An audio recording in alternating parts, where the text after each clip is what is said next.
Hoy está con nosotros el exdiputado de la República, Manuel Flores, conocido como Manuel el Chino Flores, exalcalde también de la ciudad de Quezaltepeque, que está con nosotros en esta oportunidad. Manuel, qué gusto que nos acompañe, buenos días. Buenos días, Francisco, y agradecerle la espera a los radioescuchas de esta importante radio, agradecerle también al equipo técnico que está atrás de los monitores y saludar pues a todos los que esta mañana del lunes 14 de marzo, día de tráfico, día de desorden, un día de caos completo en el transporte público. Bueno, hay antecedentes de este tipo de problemas por causas diferentes, y al final viene siendo que en algún momento querían más subsidio, en otro que querían aumentarle el precio al pasaje. También tuvimos cuando el mínimo de años que deben de tener los autobuses y salen técnicamente de circulación. Esa es otra razón. Hoy es el aumento al pasaje en algunas unidades del transporte. Conocimos que uno quizá de los empresarios de autobuses más reconocidos del país, Catalino Miranda, fue capturado por entiendo que por la Policía Nacional Civil, porque dos rutas de transporte público que él maneja o domina le habían aumentado al pasaje. Se ve que va esposado, lo suben al vehículo de la policía, ya no está esposado, va hablando por teléfono, va tranquilo. ¿Será compadre hablado o será algo injusto? A mí lo que sí me asombra de antemano es de que no hay solidaridad, ¿no? No. Aquí a usted le pasa algo y su gremio, bien, gracias. Y lo mismo ocurre con el pueblo entero, ¿verdad? Entonces, la solidaridad te empieza cuando te afecta a vos, y ahí comenzás a gritar y pedir auxilio. Pero mientras al vecino le están robando, no importa, cerrar las puertas. Es lo que tenemos en el país, un país individualista, un país poco solidario. Y es precisamente el reflejo del gobierno que tenemos, ¿verdad? Un gobierno que no le importa a la gente más necesitada. 1 hora y media o 2 horas la gente esperando el transporte. Un caos producto de la inoperancia precisamente del gobierno de querer dar respuesta y no tener la capacidad. Hasta el día de ayer comenzaron a llamar motoristas. Y tú sabes que manejar un transporte público no es para cualquiera. Voy a buscar un video que anda dando vueltas por todos lados para poderlo transmitir a todos los oyentes. Acá lo tengo. Es uno de los jóvenes que han contratado o han puesto para realmente a la unidad. Acá le preguntan. ¿Usted cuenta con licencia de conducir? La verdad no, pero ellos son los que me están mandando. ¿Qué les han dicho en este momento para abordar la unidad? No, ahorita no me han dicho nada, solo me dijeron que transportara a la gente. ¿Tiene permiso usted para conducir esta unidad? Sí, permiso, sí. Sí, la licencia. Sí. ¿Y ya tramitó la licencia? En eso estoy, pero como ahorita. ¿Ha sido contratado usted por...? Sí, yo aquí trabajo, porque como ya me sé toda la ruta, entonces por eso me están mandando. ¿Usted cuenta con... No sé si... Ese es el reflejo de la irresponsabilidad de este gobierno, ¿verdad? Porque quien ha tomado control del transporte público de esa ruta es el gobierno. Sí. En ese sentido, cualquier accidente que ocurra por la irresponsabilidad es culpa del gobierno. Están poniendo a manejar gente sin licencia, sin experiencia, y por supuesto que los seguidores de este gobierno aplauden. Toda irresponsabilidad para ellos es un honor, un orgullo, como que esta situación va para mejorar. Hay una, digamos, complicidad también de los gremiales de empresarios de transporte. Se quedan callados, claro, a lo mejor han quitado del paso a uno de sus, de sus competencias, ¿verdad? Pero lo que sucede es que quien se ha quedado sin transporte es la gente que usa esa ruta. Ahí vemos gente que a las 5:30 llegaron y son las 7 y no salieron, ¿verdad? No hay transporte. Ahí están manejando militares, o sea que los militares ahora son para cualquier cosa, ¿verdad? ¿Y qué significa eso? Mira, que para todos sean los militares. Sí, que sean los militares para todos, es decir, lo que sí se... Los militares son los soldados, por si no han entendido. Claro, no son generales ni coroneles los que andan manejando, ¿verdad? Sino que allí mandan a llamar apagafuegos, pues, o sea, El ejército lo está agarrando el gobierno como pasapapeles, pues, para cualquier cosa. La vez pasada, ¿tú te acuerdas? Matando chapulines con varillas, ¿verdad? En esa época, agarrando langostas con cazamoscas. Realmente es una vergüenza cómo usan al ejército, y lo más vergonzoso es cómo el ministro de Defensa se deja utilizar el silencio de los generales, de los coroneles. Es vergonzoso realmente. Entonces, eso es lo que tenemos en este momento en el país, un caos completo. Lógico, también ahí andan unos videos donde el señor Miranda dice, pues sí, si van a nacionalizar en buena hora, pues a mí me quitan un peso de encima. Como tú dices en un principio, a lo mejor ha sido compadre hablado. ¿Qué puede ocurrir? Nacionalización del transporte. Bueno, pero ¿está preparado el gobierno para hacerlo? ¿Dónde van a reparar las unidades? Porque ya se arruinan a cada rato, ¿verdad? ¿De dónde le van a pagar al motorista, al cobrador? ¿De dónde le van a pagar? Porque hay quedado una cantidad de gente sin trabajo. ¿Por qué no contrataron al personal que manejaba la ruta, pues? ¿Por qué no le pasaron, digamos, el gobierno el examen y decir, miren, ustedes sí conocen la ruta, les vamos a hacer un examen rápido de manejo y manejen, pues? Si la situación era darle respuesta al pueblo, darle respuesta al usuario de la unidad de transporte. No, este es un show. Este es un show, decía, aquí está el gobierno, aquí nadie va a hacer nada. Es lo mismo que le ocurrió a los dos diputados, pues, que van a meterlos presos, pues. O aquí nadie va a hacer lo que quieran. Y este es un ejemplo, con los dos diputados. Así pasa con Catalino Miranda. Nadie se va a atrever. Entonces, en este país no hay capacidad de que alguien diga, yo estoy en contra de usted, y lo respeten. Eso es lo que viene, y mucha gente todavía no lo ha entendido. Y celebran lo que está ocurriendo. Celebran, por ejemplo, de que le han bajado 26 centavos de dólar a la combustible. 3 meses. Sí, pero dentro de poco va a volver a subir la gasolina. No es que con eso ya no va a subir en el país. Le han quitado 2 impuestos, 26 centavos. 3 meses. ¿Qué va a ocurrir dentro de unos días? Vuelve a subir la gasolina y vuelven a subir esos 26 centavos. Dentro de 3 meses, estos 26 centavos se le van a sumar a los aumentos. Es decir, solo son 3 meses. Lo mismo ocurrió en la pandemia, cuando le dijeron no van a pagar luz, no van a pagar esto, no van a pagar lo otro, y después llegaron los recibos súper alterados. Y la gente sigue aplaudiendo. Les gusta quizás. Mucha gente es masoquista, así les encanta, porque el odio puede más que la razón. Y nos siguen acusando. Ahora espero que no acusen al FMLN de lo que está pasando en el caos del transporte público. Porque no solamente es el tema de las rutas, vienen con todo, porque están llamando a hacer exámenes de manejo en todo el país. No solo para la ruta 42 y la otra, para todo el país, ahí hizo el llamado.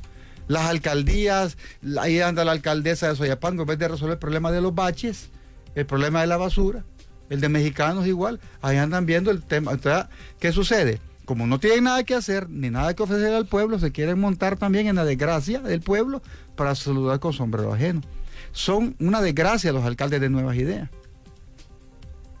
No regulan nada. No, ahí, por ejemplo, hemos andado por calles de San Salvador, de Mexicanos, Santana, un desastre completo. Basura por doquier. San Miguel, un basurero. Entonces, aunado a eso, el transporte público, ¿qué es lo que la gente espera? Eso es lo que tenemos hoy en día en el país. Y no podemos ponernos una venda.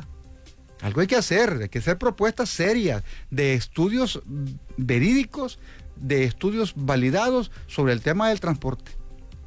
No solamente el tema del transporte público, no solamente el tema de la movilización de la gente, sino también transporte de carga, transporte cañero. Estamos hablando de un mega plan de desarrollo de transporte, no solamente en El Salvador, en la región centroamericana.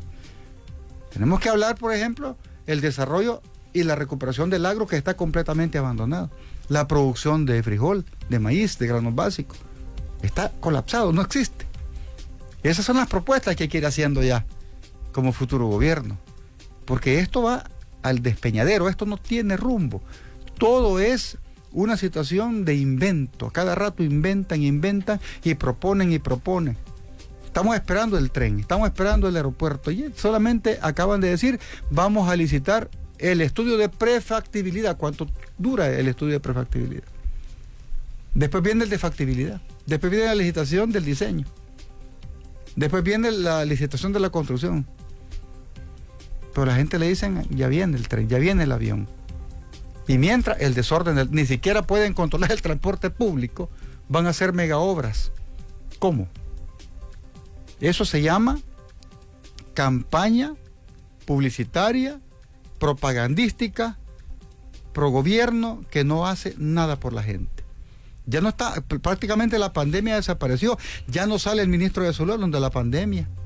Ya no sale ninguna autoridad, ni el presidente haciendo cadenas hablando de la pandemia. Ya no habla del Bitcoin porque es un fracaso rotundo. Un fracaso completo. No, ya no habla del Bitcoin, ya no están hablando de nada de eso. Ya no hablan del hospital Chivopet porque ya es un desorden. Ahí llevan los animalitos quebrados o fracturados, no los atienden, se mueren. Ya parece sala de belleza para perritos y gatos. Eso es. Entonces, ¿qué es lo que tenemos en el país? Sencillamente, una campaña publicitaria millonaria donde muchos han caído en la trampa. Vayan a los municipios y vean la calidad de alcaldes que tienen Nueva Idea. Una desgracia completo de alcaldes y alcaldesas. No le están cumpliendo a la gente.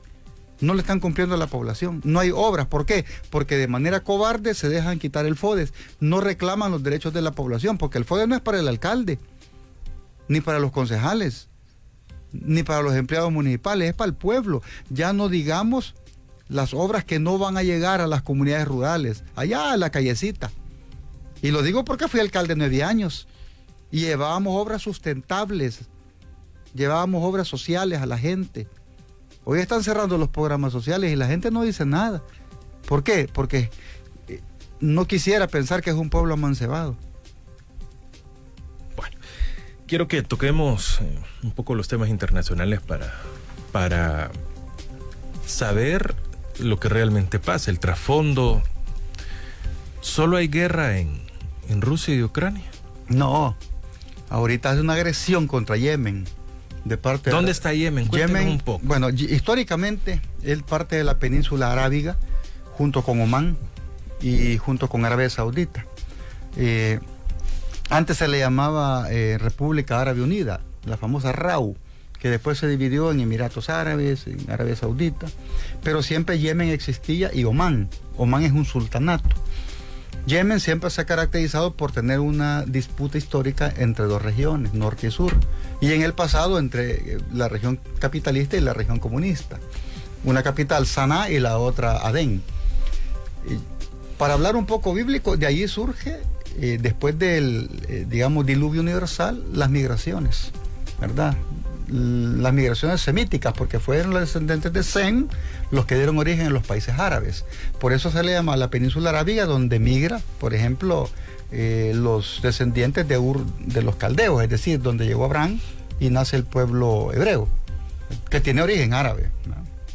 Entonces, en esa zona hay guerras y hay bombardeos todos los días de los Emiratos Árabes Unidos, de Bahrein, de Arabia Saudita, y por supuesto todo esto respaldado por Francia, Inglaterra, Estados Unidos y la OTAN. ¿Y cuál es la acusación hacia Yemen? Que es un país que está recibiendo apoyo de Irán. ¿Por qué? Porque quienes están alzados en contra del gobierno represivo que está aliado con Arabia Saudita son los hutíes. Los hutíes son musulmanes chiitas que se llaman hutíes porque fueron, digamos, creados por Mohamed Houthi y su familia, que eran chiitas, y murió uno de ellos en un bombardeo, y por eso le llaman a las milicias hutíes, que son chiitas. Una guerra de más de 8 años, el país con mayor hambruna es Yemen, una guerra, nadie dice nada. La represión israelita en Palestina, un pueblo sometido, un pueblo violentado, ¿verdad? Que sus tierras desde 1948 les están siendo expropiadas. Están llegando colonos de Perú, de otras partes del mundo, judaizados. Imagínate, a ser colonos protegidos y cuidados por las fuerzas israelíes. La guerra que está ocurriendo en el Sáhara Occidental, producto de la agresión de Marruecos, que desde hace 47 años, después de la Marcha Verde de Hassan II, se tomaron las tierras de Villa Cisneros, el Ayun, se tomaron las tierras de la Guergueré, que es una zona fronteriza también con Mauritania. Una guerra de agresión. Un muro de más de 8.000 kilómetros de largo, construido por Marruecos con apoyo de Israel, tomándole las tierras a los saharauis, que son dueños legítimos de ese territorio, rico en fosfato, que es lo que hace Marruecos, ofreciendo el fosfato que se roba para que los gobiernos rompan con los saharauis, como fue el caso de El Salvador, con la llegada del presidente Bukele, que a la semana rompió con los saharauis. Hay guerras, por supuesto, en África, en Somalia, en Mali, la agresión de Mali a través de Francia. Es decir, hay guerras en muchos lugares. No solamente es el tema de Ucrania, donde Rusia lo que hizo fue un mecanismo de defensa para evitar la llegada de la OTAN a sus fronteras, promoviendo el Tratado de 1948, después de la finalización de la Segunda Guerra Mundial, y los tratados que se firmaron en Minsk, Bielorrusia, para evitar que ninguno de esos países se fueran a la OTAN. ¿Quién ha violado los tratados? Estados Unidos y la OTAN, porque después de la finalización de la Segunda Guerra Mundial y el inicio de la Guerra Fría, hubieron tratados firmados donde ninguno de los países bálticos ni de la ex Europa Oriental iban a formar parte de la OTAN. Desaparece el Pacto de Varsovia después de la disolución de la Unión Soviética en el 89. ¿Y qué era el Pacto de Varsovia? El Pacto de Varsovia fue una unidad militar, ¿verdad?, de los países de la Europa del Este, para apoyar cualquier intento de invasión del Occidente, como contraparte de la OTAN.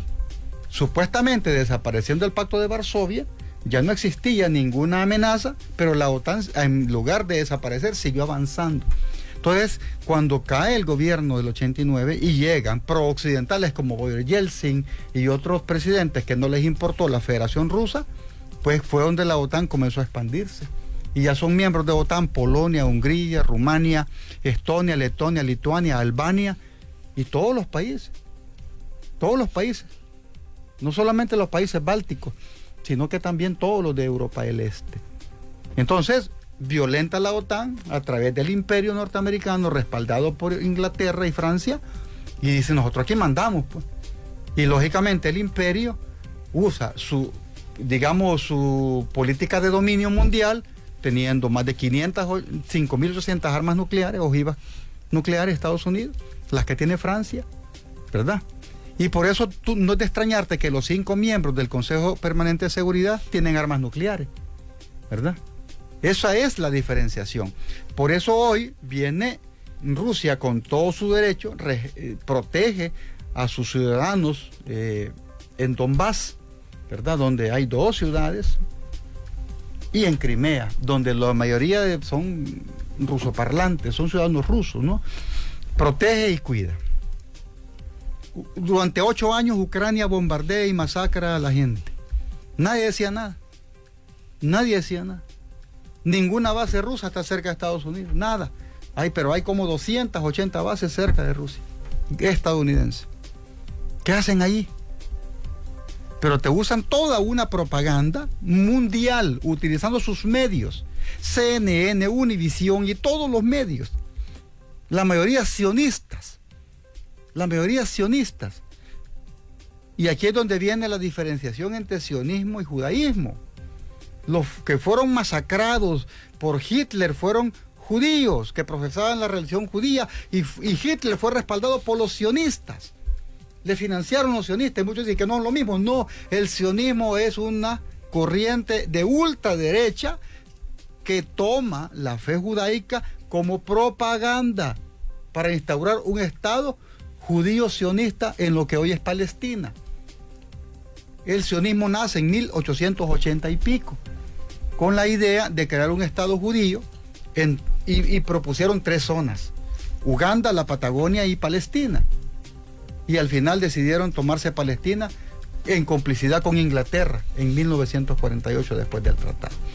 ¿Y qué pasa en Palestina hoy? Entonces, en Palestina hoy, en complicidad con Inglaterra y los países poderosos, que todo el mundo cierra los ojos, los israelíes, que no tienen nada que ver, porque Israel, realmente muchos hablan solo de temas bíblicos, y si vamos a hablar de temas bíblicos, Israel no es una nación, son 12 tribus, ¿verdad? De los hijos de Jacob, Exacto. ¿verdad? Y Jacob se convierte con el nombre Israel y tiene 12 hijos, las 12 tribus, que después se dividen en Israel del sur, o el reino de Judá, y Israel del norte, el reino de Efraín, o los efrayamitas.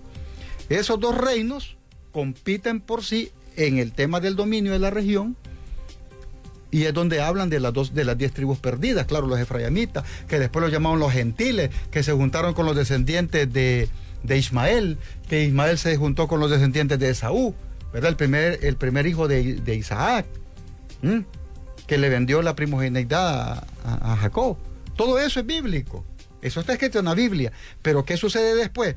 Tú te encuentras apellidos Rockefeller, Zuckerberg. ¿De dónde están esos en la Biblia? Explícamelo. O los sefardíes españoles que llegaron a Palestina, o los judíos que llegaron de Rusia. Pero también no hablan de que después de la llegada de Mengistu Daran Salem a la presidencia de Etiopía, comenzó un puente aéreo para llevarse a los judíos de raza negra de Etiopía para Palestina. ¿Por qué? Porque según la historia, la reina de Saba visita a Salomón, tienen un hijo que se llama Menelik. Menelik instaura el judaísmo en Etiopía con características propias, y tiene su descendencia. Y se llevaron a todos los descendientes de Etiopía porque tienen el linaje de Salomón. Los verdaderos judíos están en África. Y por eso ahí están. Y ahora los tienen relegados. ¿Por qué? Porque son negros. ¿Quiénes prevalecen? Los grandes capitales, los grandes banqueros. Y tú averiguas quiénes están financiando la guerra contra Rusia, apoyando a Ucrania, los nazis. Pero también los sionistas. Y es irónico, pues, porque en la guerra que Hitler hizo es contra los judíos. Ahora ves que quienes han sido masacrados son los judíos. Por eso los judíos ultraortodoxos, en su mayoría que están fuera de Palestina y viven en Nueva York y en otras partes, dicen, nuestra tierra se llama Palestina, nuestra religión se llama judaísmo. Israel no existe, lo dicen los judíos ortodoxos. Nos quitaron la convivencia que teníamos antes del 48, judíos, musulmanes y cristianos. Por eso, en la explanada donde está el Muro de los Lamentos, la mezquita musulmana y la iglesia del Santo Sepulcro, convivían.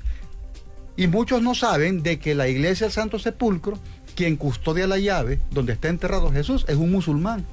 Porque fue un tratado que se hizo desde la época de Saladino, que fue uno de los principales dirigentes musulmanes de origen kurdo, que hizo una negociación con la Iglesia Católica, con el Papa. Entonces, quien custodia la llave de la Iglesia del Santo Sepulcro es un musulmán. Todas esas situaciones conllevan a que hoy en día la gente no entienda qué es lo que pasa y solamente culpa y acusa porque no entiende de historia. No leen. No leen, por ejemplo, lo que significa la Federación Rusa, que está compuesta por muchos países independientes que tienen su presidente, su parlamento. No solamente se llama Rusia, se llama Federación Rusa. Y antes se llamaba Unión de Repúblicas Socialistas Soviéticas. Hasta 1989. ¿Y quiénes estaban en la Unión de Repúblicas Socialistas Soviéticas? Estaban Letonia, Estonia, Lituania, que son los países, y Ucrania, Bielorrusia, Kazajstán, Uzbekistán, Kirguistán. Eran parte de la URSS. No así Yugoslavia, Checoslovaquia, la RDA, Albania. No así, esos países no eran parte de la URSS, eran parte del Pacto de Varsovia, lo llamado Europa del Este. Entonces, cuando uno lee la historia, es como que quiera justificar que Taiwán es independiente. Taiwán es parte de China. A partir del 1 de octubre del 49, Chiang Kai-shek huye a Formosa, apoyado por los gringos, y establece ahí su República de China en Taiwán, pero es parte de China. Es como que de repente haya acá un proceso revolucionario y hay un derrocamiento de un gobierno y este gobierno se vaya para la isla de Meanguera. Y en la isla de Meanguera se lleve parte del ejército, de las riquezas del país, y constituya la República del Salvador en Meanguera. Claro, inmediatamente hay países como Estados Unidos que lo pueden reconocer, pero ¿de quién es Meanguera? Es del Salvador, histórico. Así es Taiwán, así es Donbass, así es Crimea. Porque cuando uno ve la historia, la lee, la analiza, hay tratados internacionales que se lo determinan. Por eso mucha gente solamente habla, solamente opina sin conocimiento. Y eso es lo que tenemos. Quizás mucha gente, y no puede decirle que sean, digamos, gente sin capacidad de análisis, no han leído. Hay ignorancia en ese tema. Hay ignorancia en el tema de historia, hay ignorancia en el tema de geopolítica. Y solamente se dejan llevar por lo que ven o por lo que leen. Por eso muchos me dicen, yo no veo RT, yo no veo Sputnik. Pues sí, pero usted está viendo Univisión y está viendo CNN, ahí no le van a poner nada favorable a Rusia, le van a poner todo en contra, al igual que decían, el comunismo se va a comer a los niños y va a hacer jabón a los viejitos. La misma campaña, pero con otras connotaciones. Y la gente se la traga, incluyendo gente nuestra, el partido. ¿Qué quiere Rusia? O sea, ¿qué es lo que está buscando Rusia? Su seguridad. La seguridad de su... ¿Qué hay en Ucrania que le afecte a Rusia? Es que lo que pasa es que no es Ucrania, son los neonazis, los ultranacionalistas ucranianos. ¿Y eso que no están en Alemania? No, los neonazis están en todo el mundo, incluido antes en Perú. Hay movimientos neonazis. Y los neonazis lo que están hablando es de supremacía, de exterminio, de los inferiores que ellos le llaman, imagínate. Y los neonazis ucranianos han formado batallones de limpieza étnica. Entonces, por eso, cuando el mensaje de Putin fue, vamos a desnazificar Ucrania, no estaba diciendo vamos a quitar al presidente Zelensky. Y todavía Rusia dice, el presidente Zelensky es el presidente de Ucrania, es el presidente electo. No están diciendo vamos a quitarlo, vamos a acabar con los neonazis, vamos a acabar con aquellos que están haciendo limpieza étnica en Donbass. Esos batallones de mercenarios que están llegando de varias partes del mundo. Están llegando mercenarios de Alemania, están llegando mercenarios de Croacia, están llegando mercenarios de otras partes de Europa. Entonces, Rusia lo que quiere es lo que Estados Unidos pretende, cuidar sus fronteras. ¿Tú te acuerdas cuando fue la crisis de los misiles de Cuba? En el tiempo de Khrushchev, pues, y estaba Kennedy. ¿Qué pasó? Estados Unidos estaba aplicando la política Monroe, América para los americanos. Y si no, la aplicación de la doctrina del martillo de la zanahoria, o sea, del garrote de la zanahoria, ¿no? La política esa. Claro, son una potencia, son el país hegemónico hasta hoy. Y comienza Rusia a decir, miren, respétenme los tratados pues que hemos firmado y respeten mis fronteras también. Porque ese tratado se firmó después de la rendición de los alemanes, de Mussolini y de Hirohito. Y no es casual que también Japón comience a querer, digamos, sancionar a Rusia. ¿Qué Italia significa sancionar en esos términos? En esos términos, por ejemplo, tú vendes micrófono y este micrófono, una parte la compras en Alemania, otra en China, otra en Checoslovaquia o lo que sea. Pero lleva una parte de Alemania y este tornillito de Estados Unidos. Entonces ya no le puedes vender a Rusia esto, porque lleva una parte que se hace en Estados Unidos. No puedes usar tarjeta Mastercard. ¿Por qué? Porque son estadounidenses el capital. Pero Occidente no entiende lo que les dijo una vez Kissinger.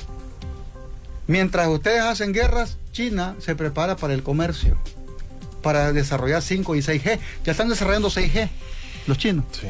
Ya están desarrollando los satélites cuánticos, las intercomunicaciones. Hace poco yo mencionaba que los chinos hicieron un experimento. Te puedes imaginar, Francisco, y amigos que me escuchan, y amigas. Los chinos desarrollaron hace poco un experimento importantísimo que va a revolucionar todo. En 1 kilómetro de distancia, a través de ondas, transfirieron 1 terabyte de información en 1 segundo. Inimaginable. Inimaginable. En 1 segundo, 1 terabyte, ¿te puedes imaginar? Transfirieron la información. Eso se llama tecnología 6G. Estados Unidos todavía está peleando con la 4G, por eso sancionaron a Huawei, porque Huawei ya estaba desarrollando la tecnología 5G. ¿Qué está haciendo Estados Unidos? Bloqueando a China, pero China ya va allá adelante. Allá va adelante. La razón principal por la que hemos invitado a Manuel Flores es porque con muchas personas, algunas al aire, otras en pláticas informales, muchas me han dicho, es que el gran ganador de esta guerra entre Rusia y Ucrania va a ser China. Sí. Y todos vemos a la OTAN, a Estados Unidos, a Rusia, a Ucrania y a algunos, pero a China no se ve por ningún lado. ¿Y cómo es que va a ser el gran ganador? Y me dice, es por la ruta de la seda. No. Eso es lo que quiero explicar. No solamente China es el gran ganador. Hace tres días ocurrió un acontecimiento militar que para muchos pasó desapercibido. Un bombardeo en Irak de una base militar estadounidense. ¿A una base? A una base militar estadounidense en Irak, compartida con Israel, preparando en esa base una acción contra Irán. ¿Quién se hizo responsable del bombardeo de esa base? La Guardia Republicana iraní. Y dijo, nosotros fuimos. Porque estamos inhabilitando los sistemas de Israel en suelo iraquí. ¿Qué tiene que estar haciendo Israel aquí? ¡Bum, bum, bum, bum! Lo bombardeó. ¿Quién ha hecho algo? ¿Por qué no sancionan a Irán? Por una simple razón. Porque hoy que Estados Unidos y Europa no están recibiendo petróleo ruso, y los Emiratos Árabes Unidos y Arabia Saudita te dijeron, no les vamos a producir más, porque hay un acuerdo con la OPEP y ese acuerdo se respeta, donde también está Venezuela, está China, ahí está México, ahí está Qatar. Dicen, no, aquí la OTAN no maneja esto. Estos son tratados que hemos firmado internacionales. Por lo tanto, viene Rusia y dice, ok, vamos a cerrar los oleoductos, los gasoductos, y ahora Alemania se quiere retractar y dice ya, el 60% del gas que consumimos es ruso, el 50% del trigo es ruso. Ajá, y entonces, ¿qué vamos a hacer? Bueno, dice Rusia, lo vende a China, lo vende a Irán, lo vende a otros países, y a precios preferenciales. Por esa razón, la visita de la delegación estadounidense a Venezuela. Y no es porque, Venezuela, no, quieren petróleo. Y por esa razón Francia... Pero ¿y por qué nos dicen que está haciendo las paces Venezuela con Estados Unidos? No lo dicen precisamente porque muchos hablan de que ya claudicó Maduro. No, este es un tema de intereses económicos. En negocios no hay política. Y muchos no lo han entendido, que ahí no hay ideología, hay negocio. Porque si no, China no le vendiera al mundo. Sí, pero en China impera el Partido Comunista. 126 millones de miembros tiene el Partido Comunista Chino. Y muchos hablan de China y no conozco. Yo puedo hablar de China. He ido muchas veces y puedo hablar de China con propiedad. Algunos opinan y ni siquiera conocen. En esa parte, como que yo hablé de la luna. Yo nunca he ido a la luna, no puedo opinar. Pero Irán, ¿por qué razón Irán es defendido por Francia y por otras potencias? Porque Irán es el principal productor de agua pesada en el mundo. Y el agua pesada es un agua que está compuesta por oxígeno y deuterio. Deuterio es un ion de hidrógeno, ¿verdad? Que es para enfriar los reactores nucleares, donde producen energía. Francia, 100% es energía atómica. Entonces, los reactores que Francia usa para producir energía es enfriado por agua pesada. ¿Quién lo produce? Irán. Porque Irán tiene los mejores científicos nucleares del mundo. Los científicos más calificados del mundo los tiene Irán, un país medo-persa histórico que jamás ha agredido a otro país. ¿Quién más habla persa? Las regiones de Persépolis, las regiones de Afganistán, las regiones del Turkmenistán, muchos hablan persa, pero es por el imperio medo-persa que existió antes. Pero Irán es malo, nos dicen. Pero dice que Irán es malo, pero cuando uno conoce Teherán o Persépolis y otras ciudades, lo que tú te encuentras con gente amable, que tú le pides un favor y te llevan a este lugar y después te dan las gracias por haberle permitido apoyarte. Esas son culturas milenarias. Si estamos hablando de Irán e Irak, estamos hablando de Mesopotamia, de los sumerios. Estamos hablando de pueblos, de los mamelucos, estamos hablando de toda esa zona, entre Palestina, Siria, imagínate Líbano, Siria, un país con mucha cultura. No, pero lo que te venden es otra cosa. Países que han sido agredidos, bombardeados sin misericordia, destruidos centros históricos de miles de años por bombas estadounidenses, francesas, inglesas, italianas, alemanas. ¿Por qué?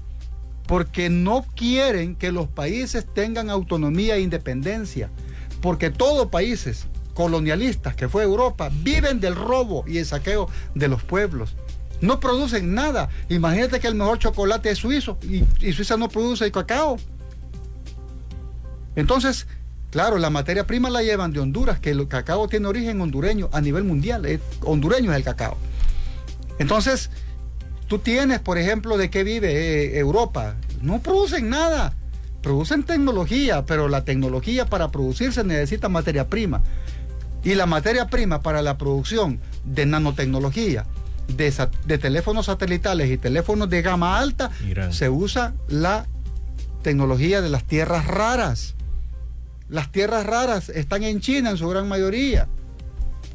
Y China pues si no les vendo, se acabaron las potencias y su tecnología, se acabó. Irán les vende sapiencia.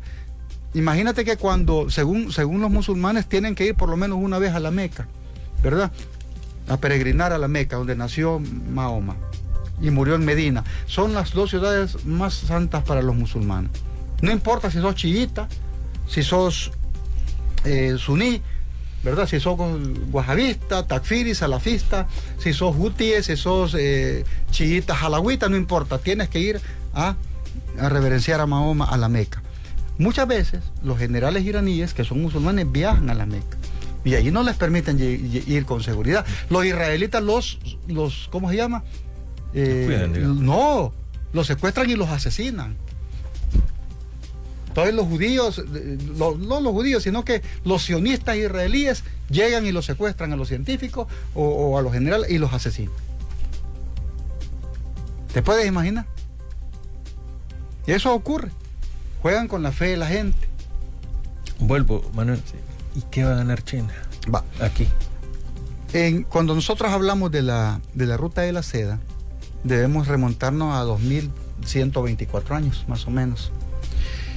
Casi en la época del emperador Qin Shi Huang, un poco antes, nació la ruta. Y la ruta era por camellos, desde una ciudad que se llama Shanxi, en la provincia de Xi'an. Comenzaron a vender y a llevar la seda, no solamente seda, llevaban otras cosas, ¿no? Y poco a poco fueron pasando por Mongolia, por los pueblos tayikos, uzbecos, kirguicos, y llegaban a Alepo, y llegaban a Estambul, pero su punto final era Roma, porque en Roma pagaban bien la seda. Entonces, esa es la ruta, ¿verdad? Después la franja ya se fue constituyendo en naves, ¿verdad? En barcos, a Singapur, a la India, Filipinas, Malasia, y comenzó ya el crecimiento del comercio mundial. La ruta de la seda es el más importante acontecimiento comercial del mundo, porque comenzó no solamente a diseminar los productos elaborados, sino también la cultura. Producto de eso, Marco Polo llega a China 1000 años después de que se instaura la ruta de la seda, y descubre que los chinos ya usaban cometa, ya usaban la pólvora, ya tenían brújula, ya navegaban, ya tenían los barcos con compartimientos para evitar la inundación completa, y comienzan a darse cuenta que China es una civilización donde ya existía una cantidad de acontecimientos como el papel, la imprenta, las escrituras, etc. Y de repente viene y le roba la idea a Juan Gutenberg y hace su imprenta. ¿Y quién inventó la imprenta? Juan Gutenberg. Los chinos 1000 años antes ya hacían libros.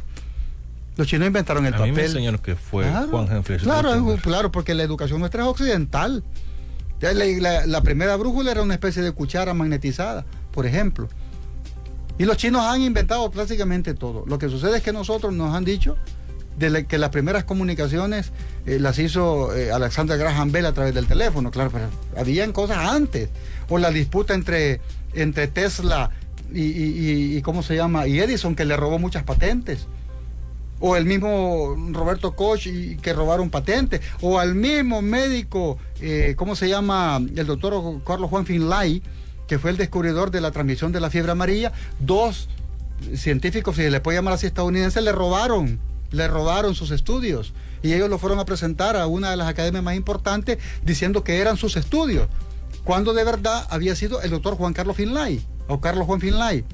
Por eso Cuba, después del 59, cuando triunfó la revolución, comenzó un juicio en contra de eso y lo ganó. Hoy se reconoce al doctor Carlos Juan Finlay como el descubridor de la transmisión de la fiebre amarilla.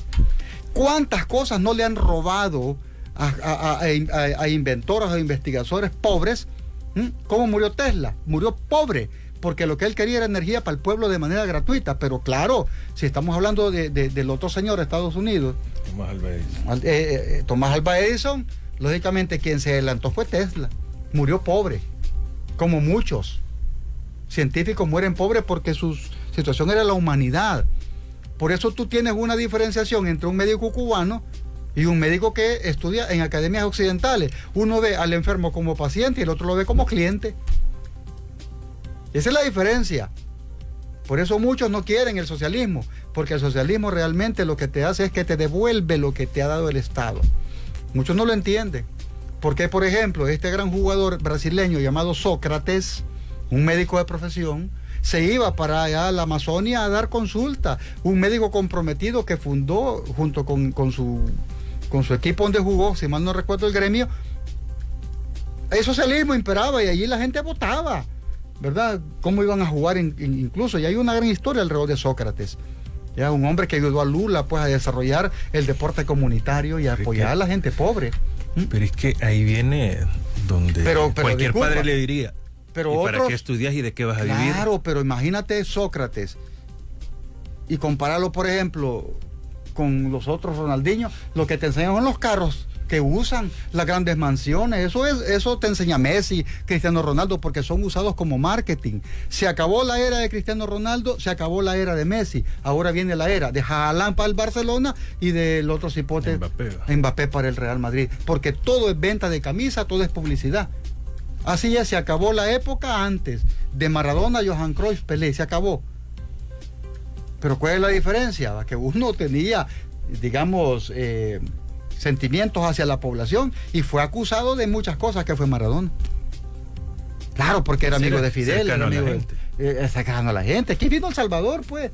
Y hay uno de los sobrenombres, el Diego de la gente. El Diego de la gente. Y tú lees, por ejemplo, la historia de él y con Pasarela, hay una gran diferencia.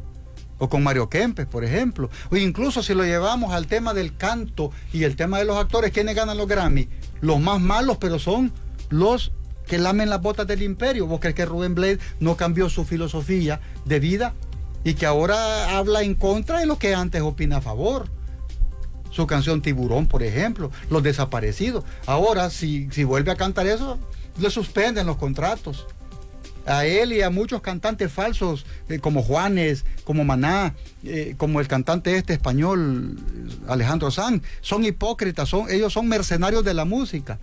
¿Por qué? Porque si comienzan a cantar en contra de la guerra estadounidense, no les dan contratos, no ganan Grammy, no ganan esas cosas. Imagínate la música de Bad Bunny, a muchos les encanta y no estoy en contra de la música de Bad Bunny, pero alguien los compara con los Beatles, por ejemplo, ¿no? O cómo vamos a comparar a Bad Bunny con Silvio Rodríguez, con Pablo Milanés, con Joaquín Sabina, con Alberto Cortés. Inimaginable.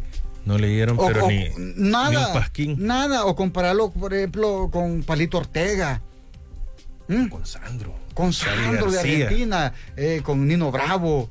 Es decir, y aquí tenemos buenos músicos nosotros. Tenemos grupos como Yolocán Baíta, tenemos a Simiente, tenemos acá cantantes buenos, los hermanos Flores. La Banda del Sol. Sí, correcto. Tenemos aquí, por ejemplo, los Vikings, los Christian. Yo esa música escucho, lo propio. Y cuando hay conciertos de ellos no va la gente a apoyar. Y entonces, ¿qué estamos? Un consumismo se llama esto. Gastando las cosas innecesarias, pudiendo escuchar cosas que valgan la pena. Por esa razón hay que hacer una verdadera revolución social. Una verdadera revolución de carácter. Manuel, ¿pero qué gana China, pues? Va, con su ruta de la seda. Si no está metido en nada, en teoría. No, es decir, claro que sí, en tema economía. China tiene 3 elementos claves: su economía, su fortaleza de gobierno y su moneda. Y la moneda no es tanto, sino que sus reservas, por ejemplo, en oro, petróleo, reservas naturales, las tierras raras, que es el elemento más clave lo expliqué, para la nanotecnología. Y por supuesto que ellos ven al mundo como un socio. Y su política de ganar los ha llevado lejos. Lógicamente, Estados Unidos te vende armas, te vende guerras, te vende drones, te vende una cantidad de tecnología de guerra para que otros se maten, porque los hijos de ellos no van a la guerra. Para que se maten los ucranianos, se maten los rusos, los bielorrusos, los kirguicos, los uzbecos, los tayikos, que se maten los yemeníes, los de Omán, los de Mali, los que se maten los de Mongolia, que se maten los de Sudán. Pero los chinos no te van a hacer eso, los chinos te llevan posibilidades. ¿Quién destruyó Siria? ¿Quién destruyó Alepo? ¿Quién destruyó toda esa zona? Bombardeos gringos y de la coalición. ¿Quién lo va a reconstruir? China. Es la diferencia. ¿Quién destruyó Libia? Las potencias occidentales, incluyendo Italia, que Libia fue colonia italiana, y ahí tenían intereses. Recuérdate la foto de Berlusconi con Gaddafi. Claro, Berlusconi te lo ponen como cosa buena porque el Milán, ¿verdad? Es lo mismo con Pinochet cuando le da el golpe de Estado a Allende, ¿verdad? Le da el golpe de Estado a Allende, e inmediatamente, ¿qué es lo que ocurre en Chile? Porque mucha gente no analiza. Nacen los famosos Los Ángeles Negros y otros grupos para que la gente comience a escuchar música y te comienzan ya a dormir, pues. En esa época salen Los Ángeles Negros, en la época de la represión, y otros grupos de música. Y expulsan a todos los grupos. Por supuesto, y matan a Víctor Jara, te expulsan a Iyapu, a Quilapayún, y te expulsan a una gran cantidad de cantautores del pueblo. ¿Cómo se llama? A los hijos de Violeta Parra, Ángel Parra, Isabel Parra. Los expulsan y se van para Francia y otros países, emigran. Otros se van fuera, digamos, de Chile para Sudáfrica, Sudamérica y otras partes. Pero ¿qué pasa? Y ahí están Los Ángeles Negros y hay otro grupo. Entonces la gente ya dejó de escuchar la música revolucionaria, la música de protesta, la música testimonial, y comencé a escuchar ya música romántica. Pero ¿qué sucede en Argentina? Lo mismo en la época de Videla. Pero habían cantantes con testimonio como Leonardo Fabio, que era un convencido peronista, siempre un hombre de izquierda. Durante la época de Nicaragua, Leonardo Fabio fue a cantar a Nicaragua y dijo: aquí estoy. En el Festival Rafael Gastón Pérez, que era un festival que Nicaragua tenía, donde salían grandes, digamos, talentos de la música. Y uno de ellos hoy es diputado actual en Nicaragua, Guálmaro Gutiérrez, pues. ¿Entiendes? Que yo es diputado y surgió de los Rafael Gastón Pérez. ¿Y por qué hablo de Rafael Gastón Pérez también? Porque le robaron una canción los mexicanos, los hermanos Rigual, Cuando Caliente el Sol, ¿verdad? Cuando Caliente el Sol en Mazachapa, y los hermanos Rigual le pusieron Aquí en la Playa. Pero esa canción es de Rafael Gastón Pérez. Y entonces, muchas de las cosas debemos nosotros de entenderlas. Por eso cuando tú dices, ¿y China qué gana? China gana confianza con el mundo en sus negocios, en su cultura, en su amistad y en mantener un mundo de paz y tranquilidad. Si no existiera China con su potencia y Rusia, Estados Unidos estuviera invadiendo el mundo entero. ¿Pero por qué lo digo? Porque hoy hay 3 flancos diferentes en la guerra, por lo menos los que hemos estudiado en academias militares. Yo fui militar en Nicaragua. Nosotros podemos definir 3 cosas. 1, la parte naval la domina China, la parte aérea la domina Estados Unidos, pero la parte terrestre la domina Rusia. Son 3 cosas distintas. Antes Estados Unidos dominaba todo, pero los portaaviones estadounidenses como el Nimitz, como el Roosevelt y el Reagan ya son obsoletos. Ya tienen más de 50 años, 60 años, pero los chinos ya tienen 3. Ya, digamos, reconvirtieron el Kuznetsov y lo convirtieron en un portaaviones, hoy se llama Leonin. Ya terminaron el segundo con tecnología propia, están construyendo el tercero, un cuarto y un quinto. Y cada portaaviones tiene su propio equipo, ¿verdad? Destructores y monitores y una cantidad de barcos. Los rusos dominan toda la parte terrestre. ¿Por qué? Porque tienen sus sistemas antiaéreos, los S-30, los S-40, y tienen los sistemas también de ataque más eficaces, las Katyusha, la BM-21, la GRA-1P, y los sistemas antiaéreos 14,4, ¿ya? Y una cantidad de armas, pero también tienen su sistema avanzado de aviación, al igual que los chinos. Ya no es ni siquiera 5ª generación, es 6ª, 7ª, 8ª y 10ª generación. Por ejemplo, ahora sus aliados también son poderosos en el tema de Pakistán. La India tira un misil equivocado a Pakistán. Equivocado es que equivocado. Está midiendo la capacidad de defensa de Pakistán, que también es otro país que tiene digamos, bombas atómicas. ¿Y Pakistán de quién es aliado? De China, 100%. porque la India es enemigo de China por asuntos históricos, por el Himalaya, por el tema de Buda, etc. Entonces, todo esto es geopolítico, es un ajedrez. Por eso cuando tú ves en la ONU votando países que se abstienen con el tema de Rusia, dentro de ellos El Salvador vota como Estado, no es Bukele, no es Sánchez Serén, no es Funes, es el Estado. Y el Estado salvadoreño es parte del movimiento de países no alineados, como Pakistán, Afganistán, la India, que no se abstuvieron, porque son parte del movimiento no alineado, dicen no de aquí ni allá. Y México votó en contra de Rusia porque es la política de no estar a favor de ninguna guerra. Pero después López Obrador dice, momento, tampoco se equivoque, votan en Ucrania. Ustedes son agresores, ustedes están matando acá. Esa es la diferencia entre la opinión del jefe de gobierno y la posición del Estado. Mire, y con eso termino, no tiene nada que ver con el tema. ¿Por qué México, independiente a quien sea presidente, bueno, así del PRI, sí, por casi siempre, pero su política exterior la siento que es más social, más progresista, independiente? No es progresista, es multipolar. Okay. Es decir, por eso tuviste a Carlos Salinas de Gortari en Cuba. La mayor relación fuerte que tuvo, digamos, Cuba con México fue con Carlos Salinas de Gortari. ¿Y por qué? Sencillamente por la historia que México tiene con Cuba. ¿De dónde salió el Granma, por ejemplo? De México. De la influencia de la música cubana en México, por ejemplo. Ahí tienes tú una gran cantidad de influencias. O como la influencia china en Perú, por ejemplo. O la influencia china en México. Porque Chen He vino a América, México, 80 y pico años antes que Colón. Todo eso es parte de la historia. ¿Qué pasa con México? Su política viene dada desde la Revolución Mexicana, desde los conceptos de Pancho Villa, Emiliano Zapata, desde la época de Morelos,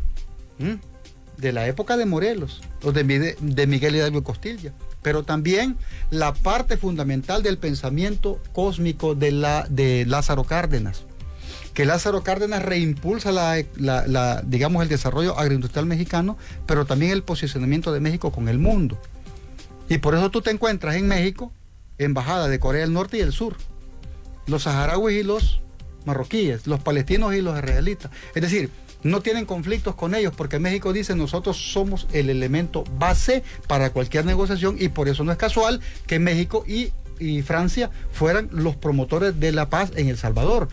Y por eso fue en Chapultepec donde se firmó la paz, que para muchos no existió, digamos, y para otros la mancillan porque no conocen de historia. Simplemente no pasaron de llevar un lápiz a la escuela. Esa parte debemos de entender. El posicionamiento de México, incluso de Perú, que también tiene una política multipolar. Y no así de Chile, porque Chile es la cuna del neoliberalismo en América Latina. Ahí nacieron las AFP y un montón de cosas contra el pueblo. Pero tú te encuentras pueblos como China que tienen relaciones con el mundo. No así Estados Unidos, que te bloquea. Imagínate que le impide entrar a la ONU.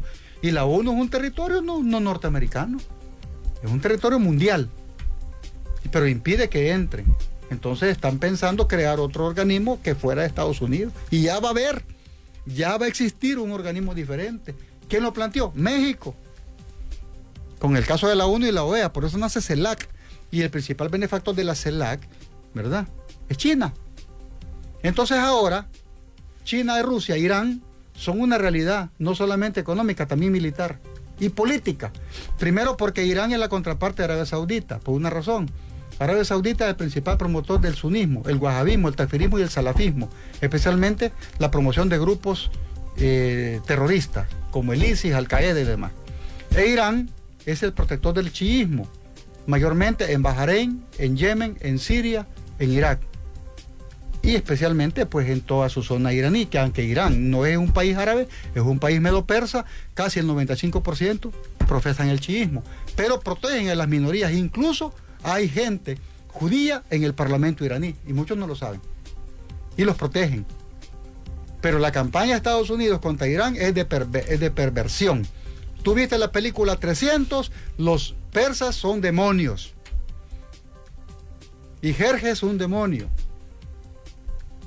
pero no te hablan de la culturización de Jerjes o de Darío. O sea que si vemos esas películas y no hemos leído nada. No ha leído entendemos el nada, pues, mensaje. ya dice, son malditos, ¿verdad? O, por ejemplo, tú tienes, los estadounidenses nunca ganan guerras, pero inventan héroes. Superman, la Mujer Maravilla, Hulk, Batman, bueno, y hasta el que ganó la guerra en Vietnam, pues también Rambo, ¿verdad? Le ganó la guerra a los coreanos del norte, le ganó la guerra a Rusia, y después vienen un montón de superhéroes, pero ese es la esencia del adormecimiento de la cultura estadounidense. Eso reciben todos los días, pero siempre hay gente con capacidad analítica y te crean grupos de apoyo solidario. Robert Redford fue muy solidario con la revolución. Chris Christopherson, solidario con Nicaragua. Y una cantidad de actores como Danny Glover, que encabezaba la lucha por la liberación de los 5 héroes cubanos, que yo también participé en Washington en ciertas marchas a favor del DPS y la liberación de los 5. Es decir, Angela Davis, George Jackson, Bobby Seale, Luther King, Malcolm X, una cantidad de historias, e incluso hay Partido Comunista en Estados Unidos. Existe el Partido Comunista porque mucha gente no lee, solo le importa la remesa nada más. Y gastársela en los centros comerciales que todos los días hay nuevos. Pero no les dicen inviertan. Pero somos pobres. Inviertan en Bitcoin, todo el mundo perdió el pisto. Porque claro, como dice la gente, donde va Vicente, no es así. Hay que tener capacidad de análisis y de discernimiento. Eso es lo que nos va a sacar adelante. ¿Y cuáles son las propuestas? Ya más adelante les vamos a ir dando. ¿Un mejor El Salvador es posible? Sí, es posible. Con mejor economía, con mejor agricultura, con mejor agroindustria, con mejor educación. Universidad tirada al abandono. Es decir, necesitamos un país donde haya diálogo, no pleitos, donde no se le acuse a la gente, no que se dé la oportunidad de defenderse. ¿Qué necesitamos? Donde el campesino tenga la posibilidad de vender mejor sus productos y que no esté comprando el abono 100 pesos. Ya no van a sembrar, Francisco, porque van a perder. He buscado quien me hable de lo que está pasando internamente en la Universidad de El Salvador, y no al rector, sino que piensa pero bien difícil. No quieren. No quieren. Hay miedo. Claro, ¿Y y desde eso, cuándo hay miedo en la imagínate Nacional? desde cuándo la Universidad Nacional tenía miedo. Eso es lo que está ocurriendo en el país. La gente no opina, pero ya con estas cosas que están pasando, la gente va a perder el miedo. Yo tengo temor de que el país entre en una convulsión social. Primero porque las cosas están demasiado caras.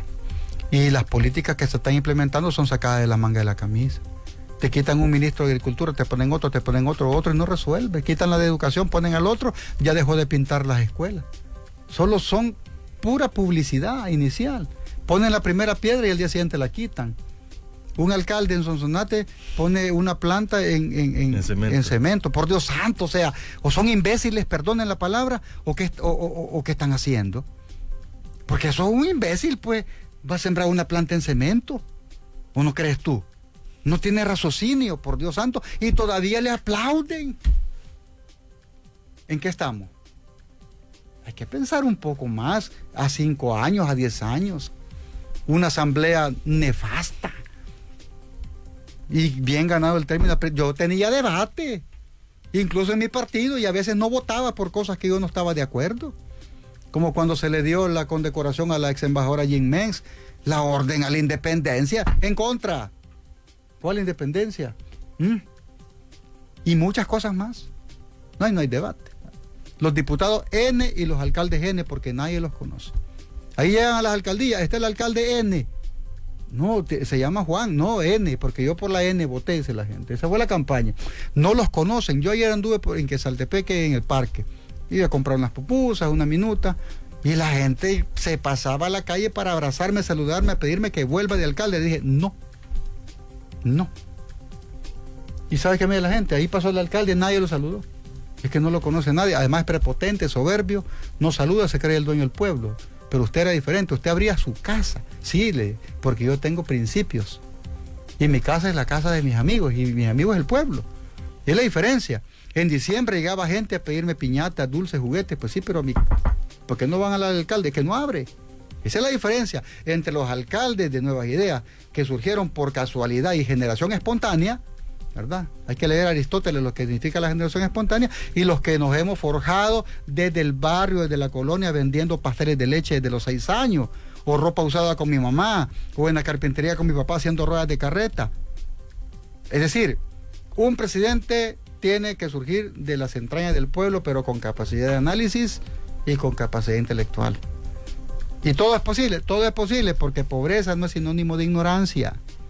Nunca. Así lo quieren ver, gente pobre e ignorante. No, de ninguna manera. Ya cansados de que la gente con dinero gobierne un país porque saben de que su función principal es el negocio, no la gente del pueblo. A la gente la ven como negocio. Analicen lo que está pasando. La canasta básica, el pasaje, la gasolina y todo lo demás, hasta las nubes. ¿Cómo lo encontramos en redes sociales a usted? Me encuentran en Facebook como Juan Manuel Flores, en la fanpage como Manuel el Chino Flores, que son las redes que yo uso poco. Twitter. Yo uso no poco Twitter, no uso mucho. De lo que se pierde. Ya, Manuel Flores LL, así me pueden encontrar, @Manuel Flores LL, ahí me pueden encontrar en Twitter, pero uso poco Instagram y TikTok, pues yo... ¿No hace TikTok? No hago TikTok, realmente. Somos varios. Sí, o sea, y no es que yo critique el TikTok, no cada quien es su onda, pues.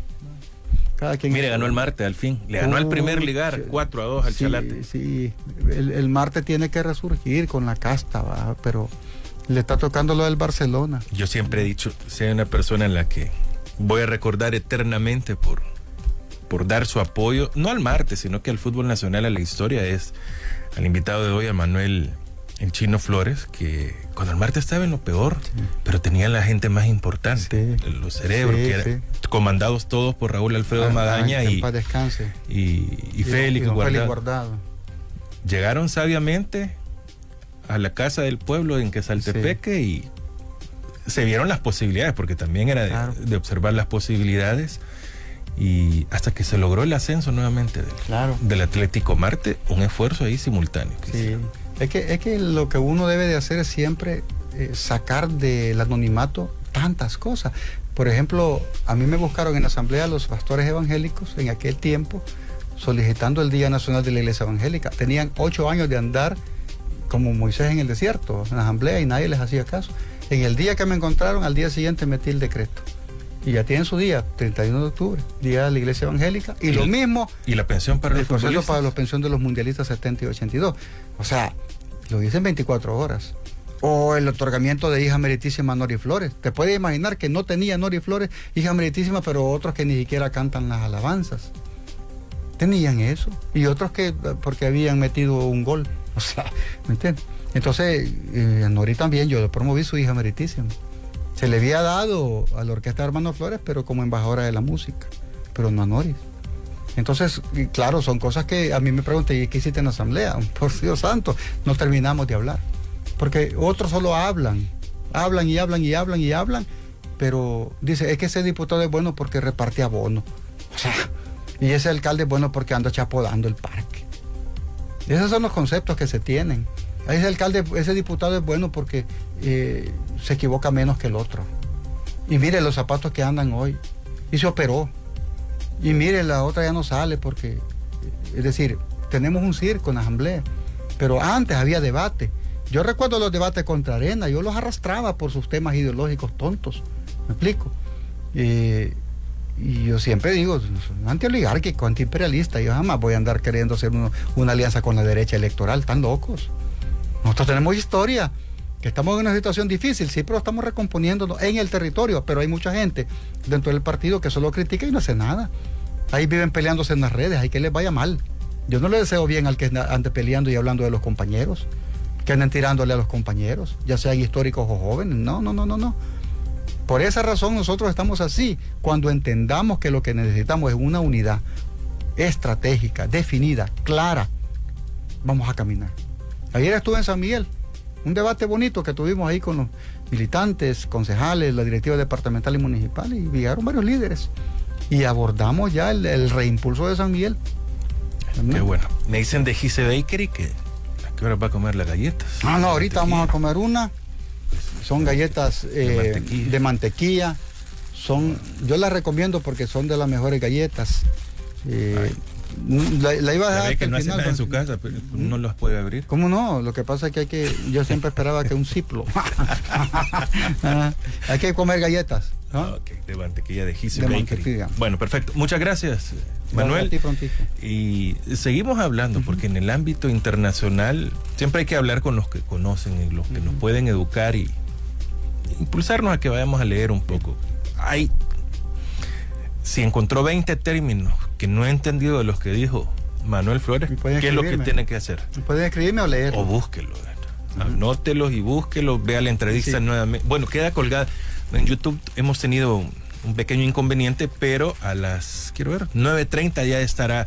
Pero sí, el Facebook Live sí salió, ahí lo puede reproducir, 106.9 FM Radio y también en las redes del Chino Manuel Flores, sí, ahí se transmitió en mi fanpage. Y también pues estamos en el mes de agosto, un mes de lucha, el mes de las mujeres. Marzo. ¿Verdad? Pues marzo, Agosto es el de la rueda. Perdón, marzo. Muchos ahí hubo mensajes de mi cariñito, te amo, te mando flores. No, 8 de marzo es de lucha. 8 de marzo no es el Día de la Madre, ¿verdad? 8 de marzo es el día de la lucha de las mujeres. Fueron masacradas, fueron incendiadas en una fábrica. 8 de marzo es la lucha por la reivindicación de los derechos de las mujeres, ¿verdad? Y no se celebra, se conmemora, ¿ya? Se recuerda, se toma compromiso. Y eso es lo que se hace, ¿verdad? Pero otros han querido tergiversar la historia y dicen, mire, 8 de marzo lleve a su mamá y a comer, ¿va? Está bien. Lean de Prudencia Ayala, la Prudencia lean de la doctora María Isabel Rodríguez, por supuesto, a Mélida Nayamonte, claro, a Clara Elizabeth Ramírez, a Febe Elizabeth Velázquez, a una cantidad de mujeres que han contribuido también a nuestro país, las heroínas de la independencia de 1821, porque solo se hablaba de los hombres, de Juan Manuel Rodríguez, los hermanos Aguilar, nada de eso, hay muchos, ¿verdad? Y olvidamos a los verdaderos gestores como Pedro Pablo Castillo, que murió pues en Jamaica, exiliado, ¿verdad? De Gerardo Barrios, de una cantidad de héroes como, por ejemplo, hablamos de Ramón Belloso, que hasta un batallón contrainsurgente le pusieron el nombre, pero era un antiimperialista, luchó contra Huilangócar en Nicaragua, contra la proclamación de presidente. El Ramón Belloso, en Montserrat. Exactamente. Ramón Belloso luchó junto con el general Satruch de Honduras, por eso le llaman catrachos a los hondureños, por el general Satruch, porque cuando fue la batalla de Granada y Rivas, lo recibieron en Managua y los nicaragüenses, como no podían pronunciar Satruches, decían catrachos y después catrachos. Por eso el término catracho es un término revolucionario, porque el general Satruch comandó las tropas centroamericanas en la lucha contra Huilangócar desde 1855. Entonces el término catracho es un término de orgullo para los hondureños, no es apelativo que les caiga mal, ¿verdad? Entonces, vamos a comer pupusas a Quesaltepec. Vamos a comer pupusas, las mejores en Quesaltepeque. ¿A dónde están? ¿En el parque? Hay una que se llama la pupusería central, está el Mambo. ¿Pero en a el dónde parque, están? En el parque hay muchas pupuserías buenas, pero en el Mambo, cerca de mi casa, hay una señora que vende pupusas muy ricas. Hace poco saqué unas fotos, hay un reportaje, y creo que Quesaltepeque pues tiene mucho que enseñar en temas de cultura y de historia. Ahí está el puente más antiguo de El Salvador, en el río Sucio, que antes ahí pasaba por ahí la calle de Oro para Guatemala, el río Sucio que comunica Quesaltepeque con San Matías. Tenemos templos benedictinos en la zona de Río Claro. Hay en la zona del volcán también hay pirámides. Tenemos Pueblo Viejo Las Marías, el pueblo más antiguo que Cihuatán. Ahí está un campo de pelota, ahí está la pirámide principal, la Piedra del Sol, que te ve los 3 volcanes principales. Y hay historia en Quesaltepeque. Bueno, gracias, Manuel. No, gracias a ti, Francisco. En la próxima estaremos con ustedes. Mañana 7:10 tendremos más para compartir con ustedes en A Primera Vista. Buenos días. Somos La Primera Vista en temas de interés.